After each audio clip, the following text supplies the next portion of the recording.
Villainous Heroics by I Believe in a Happily Ever After on AO3. Chapter 15. Half-heartedly, scrubbing a thumbs up on Ashido's latest test paper where she had achieved a low B, Shouta glanced at his phone as it started vibrating for the 15th time that hour. Considering his contact list was 5 names long, he could safely narrow it down to only one person who would find the need to text multiple messages in a row instead of confining her words into a singular text box like a sane person. Eraser, when were you gonna tell me that President Mike was a hero? He just saved me and my sidekick a bunch of trouble. He's so great too. He's really a scream. Lol, but no, seriously, when were you gonna tell me? Eraser, he helped me bandage my sidekick's arm and gave her a piece of candy. It wasn't poison candy either. Oi, Eraser, can you hear me? He told me to tell you hi, by the way. He's so cute. Really though, is he licensed? When did that happen? He's leaving now, but seriously check the news. It'll probably be on there. Did you delete my number again? It's me, Miss Joke, your fiancé. Eraser. Tell them I said hi. Exhausting.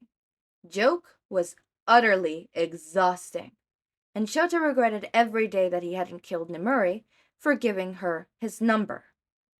Moving to turn off his phone, Shouta frowned as it started ringing with an annoying American song that Nemuri had chosen for herself years ago. He almost let it go to voicemail before he decided he didn't want to deal with her in person. What do you want, Nemuri? Shouta answered, pushing himself up from where he had been working on Kotsukas for the past few hours. It was really showing he hadn't moved in a while, he mused. I thought you said President Mike wasn't a vigilante. Right. Joke had been talking about a fight that President Mike had showed up to help on. It wasn't last time I saw him. What happened?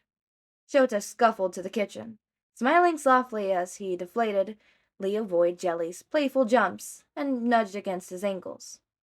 Joke and that new sidekick of hers, Bullseye, were having some problems with the mutation quirk villain, some sort of large animal with a lot of teeth and not a lot of good at laughing. Not good for Joke, Shouta mused, frowning as he checked his coffee pot, wrinkling his nose at the cold dread left behind. He needed to brew some more. No, not good for Joke. They were waiting for backup when your vigilante came on scene and took care of the guy. 5 minutes and he was down. Sounds about right. Why are you calling me then? Flipping his phone to be on speaker, Shouta started a fresh pot. Eyeing Jelly's food bowl, he probably should give her at least another half spoon for the night. Because you said he was still a villain last time we talked. Snorting at that, Shouta pushed his phone back up, collapsing at the kitchen table.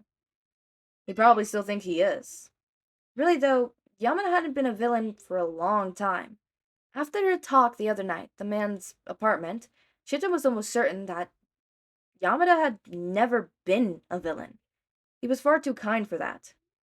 He keeps saving people. That's the opposite of a villain.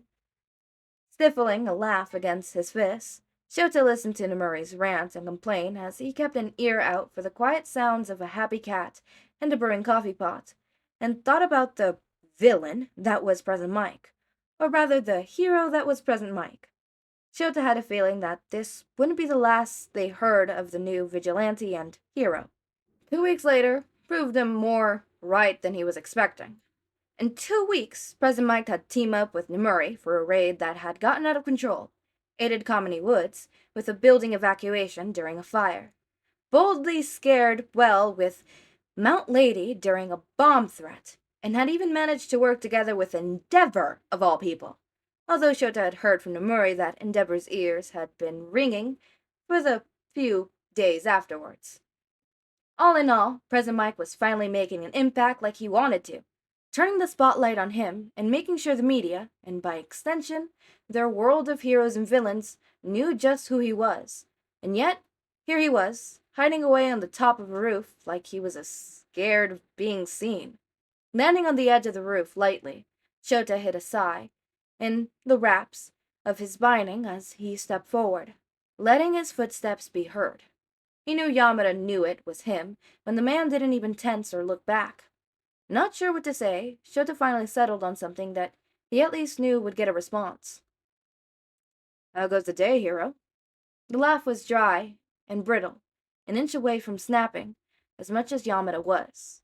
The man still responded, though, tilting his head to look back at him. "Shouldn't it be night?"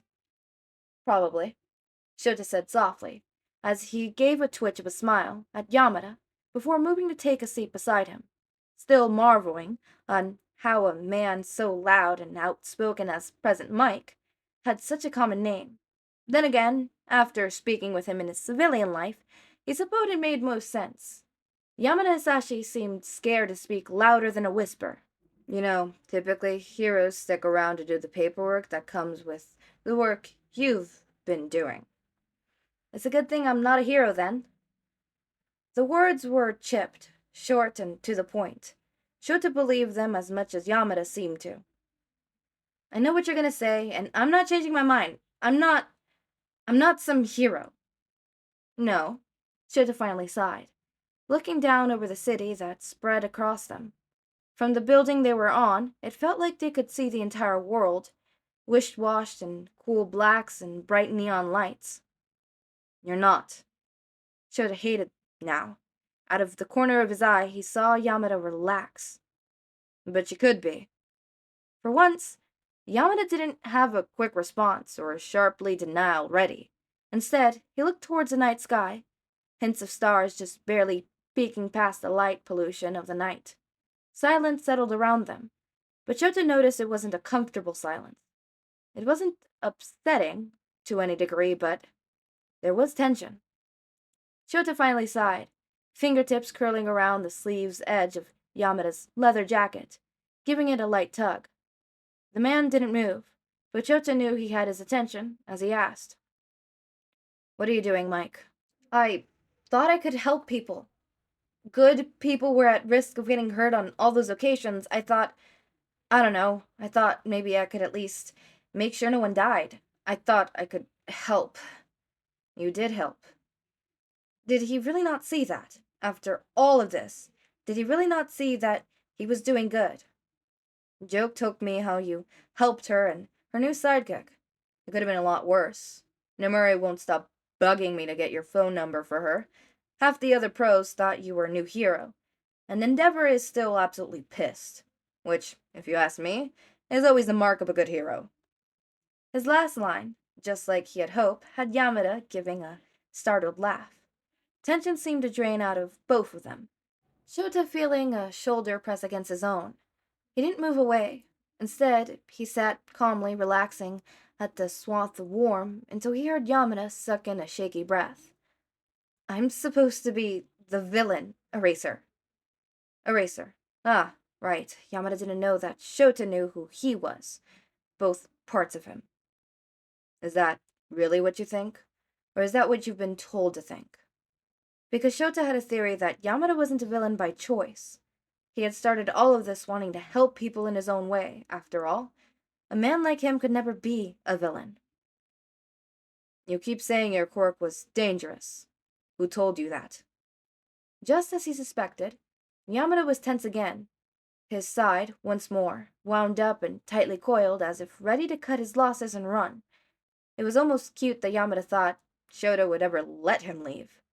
Maybe that wasn't the right question to ask, though. Maybe the better question. "Why have you been helping the pros, Mike?" If he was so dead set on being a villain, why help? A villain would have taken advantage and taken them all down. You stopped and helped. Why? It felt like an eternity, but finally, Yamada let out a shaking, wobbling sigh. It was a sound that was a step above a sob, and Shouta wasn't sure how to feel about the fact that he wanted nothing more than to draw Yamada over and hug him. He was getting too soft. "Mike?" Biting his lip, Shouta pressed his embarrassed aside and slowly moved a hand up, freezing a few seconds before settling his fingertips against Yamada's cheeks, and carefully pressing until he had the man finally looking at him.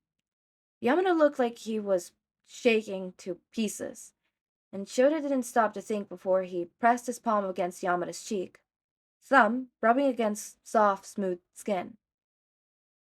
"Why are you helping, Mike?" There was a single moment where Shouta thought Yamada would jerk away and bolt. That moment passed, however, and Shouta shivered as he felt Yamada completely relax and lean into his touch, as if he was starved for it. Distracted as he was, Shouta almost missed the words Mike said next. "Someone important to me told me that I could be a hero." The words were a whisper, soft, a secret that he knew Shouta would protect. I think he might have been right. Shouta had never lied. He knew that Yamada Hizashi could be a great hero. But that didn't mean he could ignore the truth. Yamada had grown up on rough streets and knew how to fight both with and without his quirk, which was powerful on its own. He hadn't been training as a pro, though. There were some pros that didn't go to school, specialized in hero training, yes, but that meant they usually severed out in internships and acted as sidekicks until they had the knowledge and experience they needed to move forward. Some sidekicks spent over a decade learning from pros, and even a new pro had the force of an agency behind them. Hell, Shouta himself worked for an agency, and he was underground. Yamada had none of that. He had no idea what the common strategies or signals were. He had never been training to keep calm in mentally taxing situations. And he no doubt had only ever interacted with panicking civilians briefly. There was also the fact that he had never been trained to deal with real villains. President Mike fought thugs and gangs and kept the streets safer, but he didn't deal with smuggling rings, quirk black markets, and hostage threats. President Mike should never have been near a raid for an underground market that dealt in trading children with promising and powerful quirks. It was too dangerous for him and everyone else involved in the scene. It was all well and good to call him a hero, but that did not make him a pro. At best, he was a vigilante, and at worst, he was an idiot who was trying to get himself killed. Mike. The busy and upscale neighborhood, which hadn't that been terrifying to know that this was all taking place in somewhere considered safe, was filled with nosy civilians, handcuffed villains, crying and screaming children, and the wailing of sirens. Shouta could barely hear himself think in the mess, but he knew Yamada could hear him. Yamada always heard him. You are not just walking off after all of that. You can barely walk. This raid had been dangerous from the start, but as was the case these days, they had underestimated their opponents. While all the children had been rescued and were still alive and breathing, Yamada and half of the smugglers almost died when the man had brought down the building to keep them from escaping. Shouta himself had barely gotten out of it and had taken over an hour to dig everyone out. Yamada had been lucky that he was still alive. You could have died from a stunt like that. Are you even listening to me? Yamada was bruised, bleeding, and limping. His glasses having been cracked during the initial crumbling of the building. So what if I die? You wouldn't care. I'm a villain, and a poor piss one at that.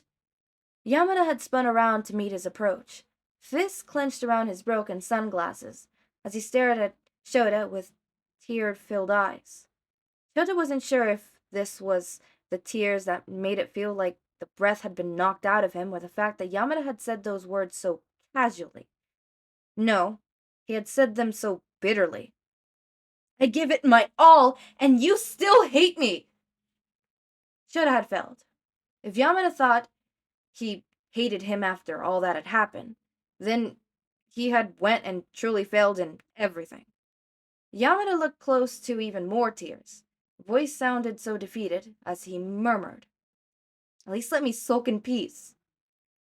Shouta was moving before he was even fully aware of it, catching Yamada by the labels of that stupid leather jacket of his and tugging him close and keeping him from running away. His fingers had gone white with how tight his grip was, but he paid it no mind, instead entirely wrapped up in how their foreheads bumped together. Shouta, hearing the hitch in Yamada's breaths, as he slammed his eyes shut, unwilling and unable to meet Shota's own gaze. It hurt more than he thought it would. There were a million words he could say, but words had never been Shota's strong point, and all he could get out was, "I don't hate you." "So what is it?" Yamada was quick with his words, like always, but his voice shook as if expecting the fall that was about to come. "What's wrong with me?" Shota was so tired of Yamada thinking he was worthless. He was tired of Yamada thinking that Shota had ever let him fall. "Why all the rejections?" Shota was bad with words. He had always been. There had been 100 situations where Shota had destroyed or ruined something because he had said the wrong words. He was determined to not let that happen with this man. So instead of words that would fumble and fall flat, Shota tightened his grip on Yamada's jacket before pushing himself forward, lips slotting themselves against one that were chapped and dry. The silly man probably bit his lips every moment he grew nervous. For a moment, the lips against his were still and unmoving, and Shota felt his heart drop. There was no way he had read all this wrong. President Mike had flirted from the start, but Yamada Hizashi had stared at him with eyes that were filled with the same emotion Shota had constantly been feeling around him. When he felt hands curl into his jumpsuit and pull him closer, lips pressed hard and messily against his, Shota realized he shouldn't have even bothered to worry. Pulling back because even a moment like this needed a few words, Shota bit his lips as he looked at Yamada's face, still bruised and dirty from the raid, but flushed with pink and holding wide green eyes that practically shone. "If I hated you," Shota near whispered, "I wouldn't have bothered putting up with your stupid hijinks." "Oh!" The explanation was cork strong, Shota not giving Yamada the chance to apologize before he pressed forward again, lips finding Yamada's, as if it was the easiest thing in the world. Yamada didn't hesitate this time. Shota would be lying if he said he hadn't pictured this moment before. He tried not to, but when the thoughts slipped in, they usually revolved around adrenaline and something fast and rough, and more about actions than words. This wasn't. The kiss stayed hard for only a moment before Shota felt hands cupping his cheeks, calloused fingers resting against him and a rough thumb pressing into the scar under his eye, dragging against it like he had after the USJ incident. Shota wanted to know these hands. He wanted to know each dip and curve, and he wanted to know what had caused each scar and callus. Shota could spend hours kissing his way across each inch of skin, giving the man all the contact and attention he had so obviously been starved of. He had to have been touch-starved. It was in the way Yamada clung to him that he was so afraid Shota would pull away and never return. It was in how he pushed forward with the same amount of force he pushed back, arching in the hand that Shota had pressed against the back of his head, keeping him close. It wasn't rough and fast and hard, though. It may have started like that, but Shota was becoming lost far too quickly as Yamada curled into him like he belonged there, lips moving slowly and assuring against his, a hint of teeth pressed against his own lower lip that had Shota shivering and fighting back any sort of noise. Yamada didn't have the same concern. A low, soft moan leaving him when Shota's fingers dug against the man's skull. Slowly remembering that they were in the middle of a raid scene and that they were both sore and injured, Shota carefully pulled back, almost going right back when he saw Yamada staring at him with a flushed and dazed expression. "Come on, hero," Shota mumbled, indulging enough to let himself press his lips to the edge of Yamada's jaw. Skin smooth and soft as he returned the favor from so long ago and flipped at the skin with the tip of his tongue. The noise Yamada gave had Shota swallowing roughly as he pulled away again. "Let's get you patched up." "Promise not to let go?"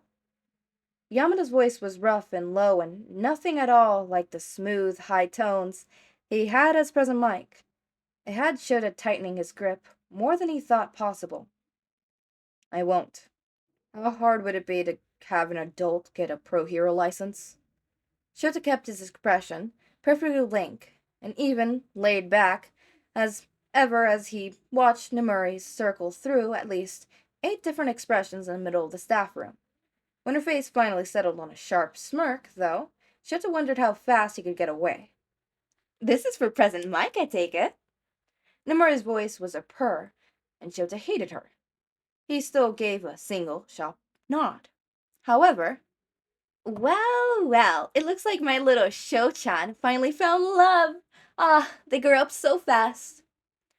Shota kept silent, and by the time he realized his mistake, it was too late.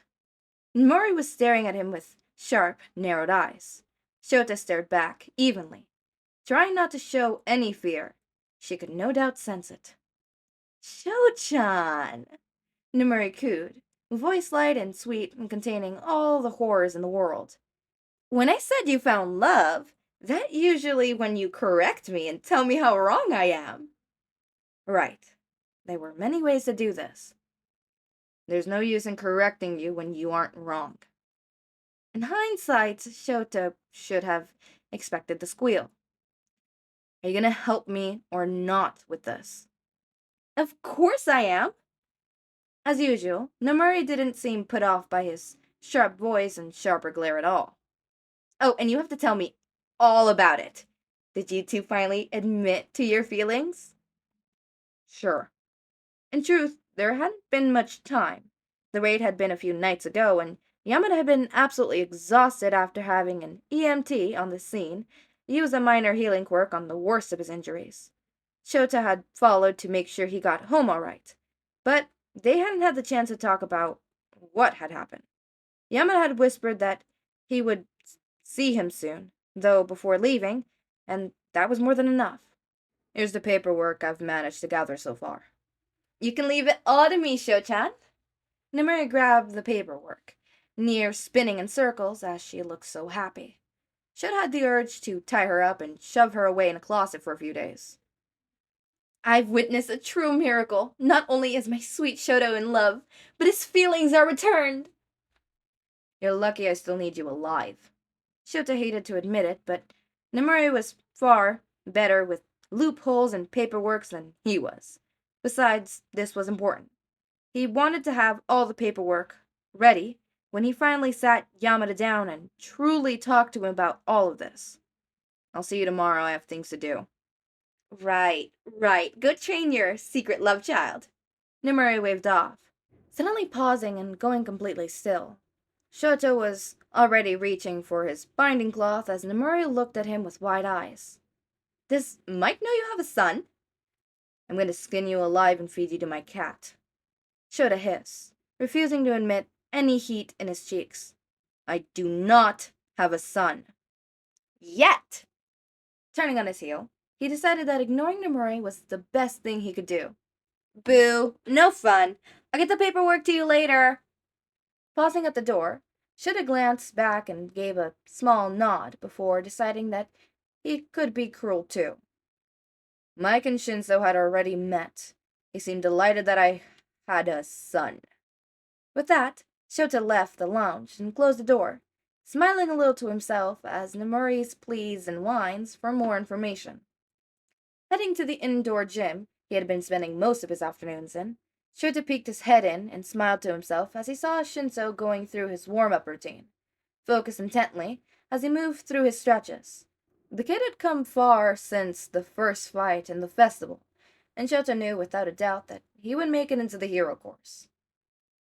I know you're there, Sensei. The kid was getting more observational, too. Shota hated how stupidly proud that made him.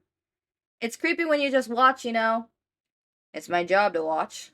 Striding into the room and over to his student, Shota helped him to his feet, noticing the look. You have 2 minutes.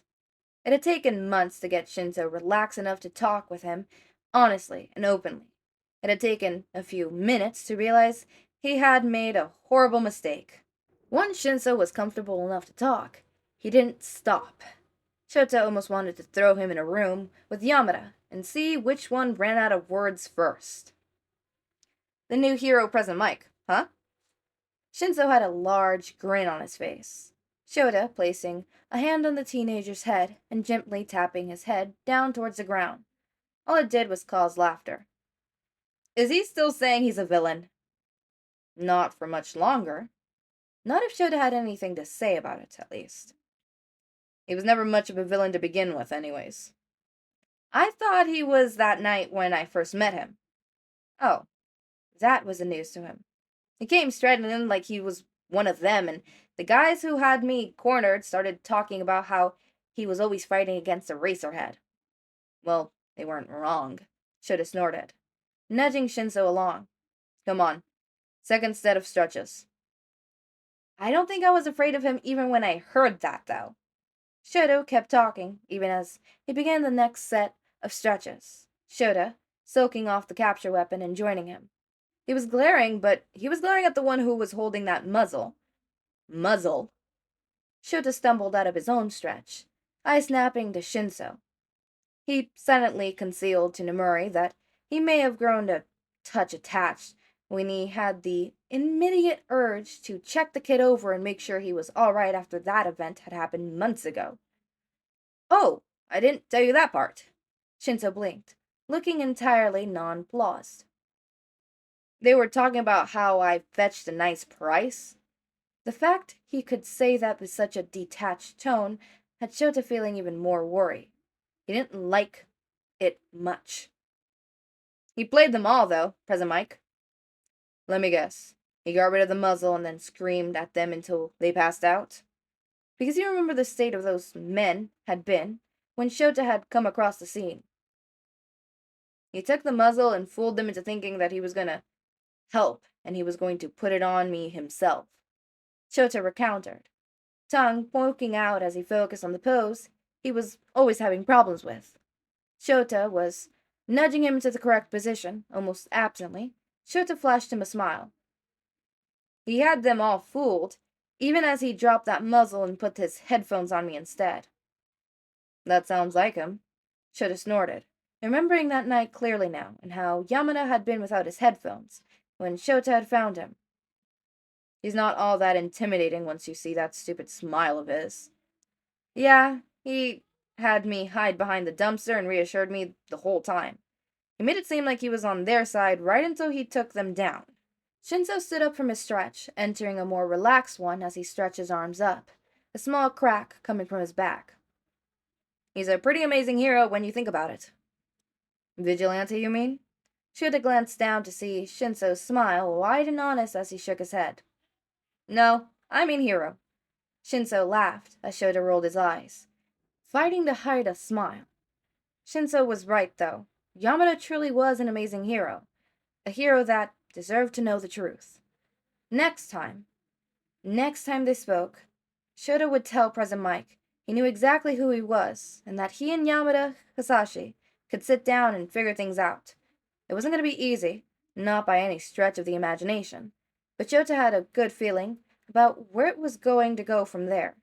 It was time for Shouta Aizawa and Yamada Hizashi to be more than just Eraserhead and present Mike. Okay, I want to read the author's notes. Alright, author note. Come on now. Y'all, you really think I'd really keep a slow burn forever? Did you? As the creator of this AU once so equably put it, I'm an Eraserhead shipper first and a person second. I love this. I may have misread that. I'm not going to reread that. I love that. Thank you for not keeping it a slow burn forever. I love you. Thank you. I believe in a happily ever after. You make me believe in happily ever afters. My therapist will be hearing about this. And that's a good thing, because my therapist makes me share one good thing that happened to me and one bad thing. I'm saying this as if I had a therapist. I don't know why I said that. That's something that my theater teacher used to have us do, which was a rose and a thorn, right? We'd say one good thing that happened and then one bad thing that happened. And normally we always did that on Mondays. But, oh my god. Okay, before we get to the elephant in the room, I just want to say, Hizashi saying, because, Aizawa was like, like, why are you doing this? Why are you helping people out? And Hizashi saying, an important person said I could be a hero. I'm sorry. That had me like, oh my god. Hee. Twirling my feet, kicking my hair, I love that. I squealed. I'm gonna admit it, I squealed. As for the next thing, jokes text. I swear to god, if I, so many little bzzz, I was going insane because I had to leave random pauses. So this is what it would sound like if I didn't have the random pauses. This is an example of what it would sound like without the actual buzzing added. I had to keep like random little sections of, just no talking.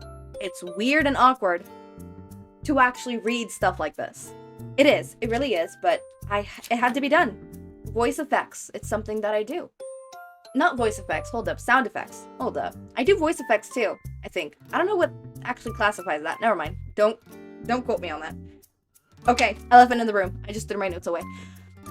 Kiss. The kiss. Oh my god. When I was reading it, I'm like, are they gonna kiss? He. Oh my god, they kissed.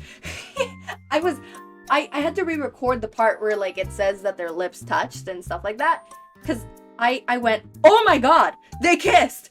It like processed after I said it out loud. And I was like, oh my god. Oh my god. Oh my god. Oh my god. Oh my god. Oh my god. Can I say oh my god again? Oh my god! I'm sorry. I'm not the only one freaking out, right? Like, you guys in the comments freaking out too. Like, oh my god, they kiss. Sorry. Also, that was a very passionate kiss. I'm sorry, but that was... Okay. Some of the things I read. It's preparing me to just, lose my pride later. With, odds and ends, because there is more than kissing on that one. Way more than kissing. I'm remembering the scene right now. The pillow, that pillow. You'll know if you'll know once you either skip ahead and read it, or once we get to it. That pillow. Okay, I'm gonna stop. Alright, I'm happy, you're happy. Are we gonna get... Okay, you know what? And it's chapter 15, so we get 5 chapters of, like, them being, like, actually together, maybe. Hopefully. Maybe next chapter they get together, and then, like, the rest we just see them together, like, oh my god, I'm sorry. I'm like, I'm doing, like, the hand flipping... I can't... I'm not editing any... Okay, I'm not editing any of this out, so you're just gonna see, like, just unfiltered, me. It would be way much better if, like, I had, like, a camera and you would just see my hands, because, like, my hands are doing, like, they're flying. If anybody comes anywhere near me, they would get smacked, right? In front of me, in the side of me, in the back of me. Well, maybe not in the back of me, because they're not really, like, going in the back. Okay, I'm gonna end this video now. As always, make sure to eat, sleep, drink water, take your meds. Have a wonderful day or night. Link to my Discord server and socials are down in the description. Subscribe to see more of my content, and thank you so much for watching.